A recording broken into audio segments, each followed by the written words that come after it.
Yan. Okay, alright. Isang magandang umaga sa atin lahat mga kalapatids at kabarangay mag-iibon. For today's video is yung pag-update natin sa ating mga alaga or mga pares natin do sa ating proyekto 2026 at sa ating mga ilalaban para sa NDR race. Tara, samahan niyo ako. Ayan, dito naman tayo. Kung mapapansin nyo, yung may mga clip ring na dilaw na yan, nilagyan na natin ng marking yung mga possible ino-north natin. Yan. Mga norte. Medyo 20 rin to. Marami silang nalagyan natin ng ng mga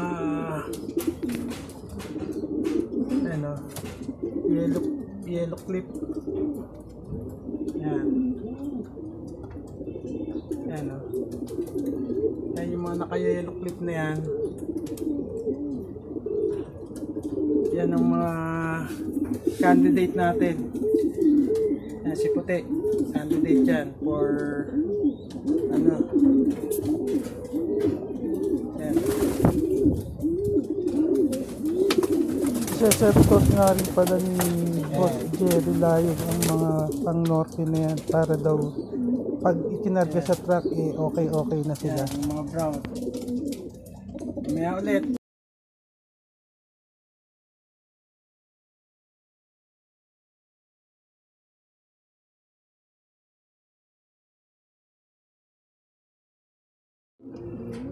Yan. Update tayo. Ayan si O5. Tapos ang kapares niya ngayon ay si Banlun. Pinagpalit natin sila ng pares ni Jumbo and Bambunda rin. Kaya sila ngayon ang magkapares. May itlog na sila ngayon kasi mga ilang linggo na rin silang magkapares. So hindi ko na in-upload yung video nung pagparising ko sila at nung pagpalitin ko ang pares nila. So ayan si O5 at saka si Banlun. Sana mag-progress din yung kanilang itlog. At ayan yung Benko Bambunda rin natin. Tapos ay si third Tugigaraw. Tapos meron tayong bagong pares ngayon o bagong pairing. Ayan yung Bambunda rin tsaka yung third Tugigaraw. Kaya ni O5 at ni Banlun may itlog na rin tong si Bunda rin at third ng Tugigaraw. Yan. Tapos yung bagong natin pairing is ito. Yan. Kung matatandaan nyo, siya yung tinatawag kong na Botas Girl noon nung nandun tayo sa kabilang loop. Barako pala siya kaya kapalitan na rin natin ang pangalan niya. Siya na si Nabotas Boy ngayon. Tapos yung pinair natin sa kanya is yan, ayon dito sa ating kasama. Boss Eddie Noble daw line nito. Anumang twist tips. Yan. Mukha pang barako tong babae kaysa doon sa barako. Ayun yung barako. Siya na ngayon si Nabotas Boy.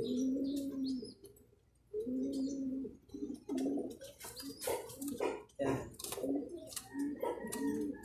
Tapos ito yung bago nating pairing din.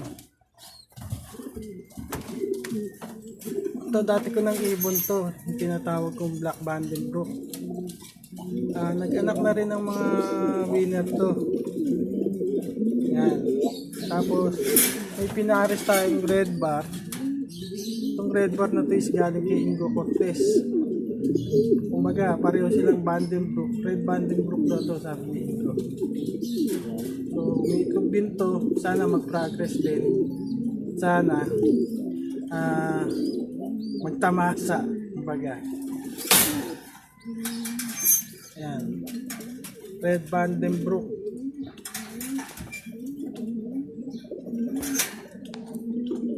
Ito yung Black Vandenbroek natin.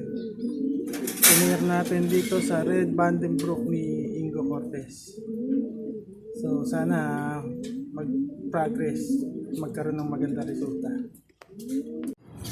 Ayan. Ayan yung itim na makulit. Yung sumasalubong na yan is may kapatid doon yan na nakatape na rin. So yan. Tapos yun, yung blue bar sa dulo na yun, kapatid yun nung bumalik sa ating naka-MacArthur. Kaya MacArthur banded din siya.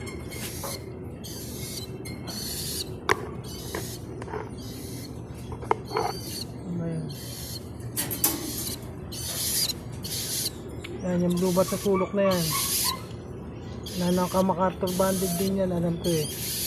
Kapatid yan nung MacArthur na nakabalik sa atin, yung black check. Tapos ito, ang alam ko, blue check naman ang kapatid niya. Tara, puntahan natin sila.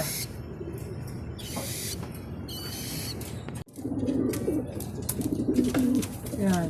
Ayan yung MacArthur banded natin na wala na nakabalik. Kapatid niya yung blue bar na tinuturo ko kanina doon sa cage ng mga inakay na bagong wala. Yan. Tapos yung blue bar na to is bali apo na nung nung Jombenko Bamboo rin. Si Ewing ang nag-breed niyan. Tapos yan, yung nasa sulok na checkered na yan, bali anak ni Bambunda rin, yan, yung Benko Bambunda rin. Tapos eto, itong blue check na yan, yan, kapatid ng itim na sumasalubong palagi sa atin yan. Yan, naka-MacArthur banded din yan. Yan. Hanapin natin yung kapatid nung checker na nasa sulok na yun. Okay, ito naman is yung kapatid nung checkered. Yung Benko Bambunda rin din yan. MacArthur banded din yan. Sila yung nakatape ngayon at susunod na ating paalpasan. Turo-turuan na natin sila dito. So bali yan ang update natin muna sa ating halos puro south kasi yung sinuot nating ring, mga south banded yan na naka-MacArthur yung iba. So yan muna mga kalapatids at mga kabarangay mag-iibon. Yan, as of kung nakikita nyo 8:25 yung pinaseltos natin, meron ng 3. Ayun o, tignan natin sa dapuan.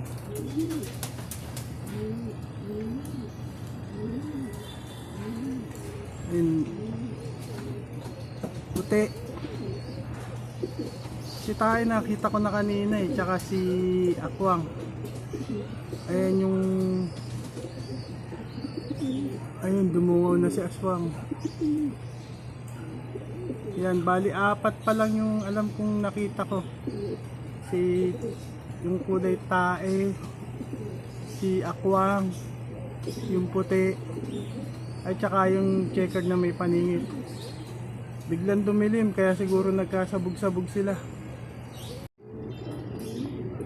Yan, nagdadatingan na sila oh.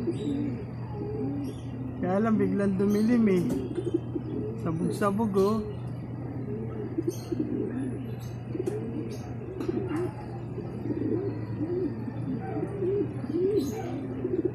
Smash ka agad. Seltos smash. Dumilim. Lumakas ang hangin. Kaya magiging kapalaran ng ating mga alaga.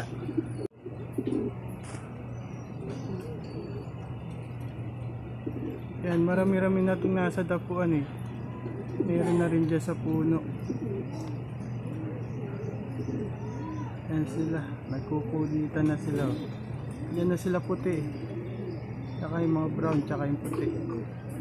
Sana makumpleto. Tingin ko kasi kulang. Dahil dumilim nung nagdadatingan at saka sobrang lakas ng hangin. Si Tisoy bumaba na. Parang pa sila naliparan.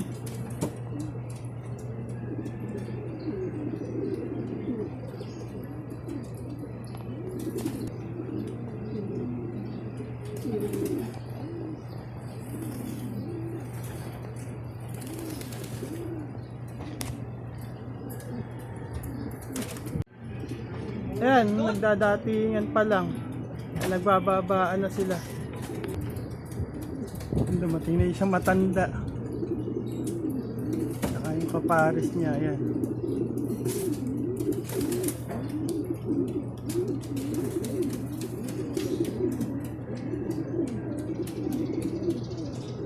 Kasi ayan yung kapares niya. Papasok na.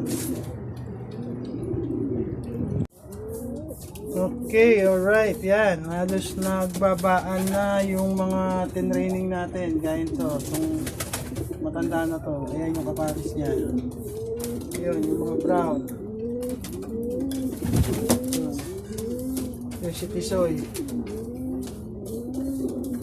Ayan. Yung kulay tayo natin. Ay, isang brown. Ayan. Halos nagbabaan na, yung grupo na lang talaga ng makukulit ang naiwan. Ayan na yung mga ibon.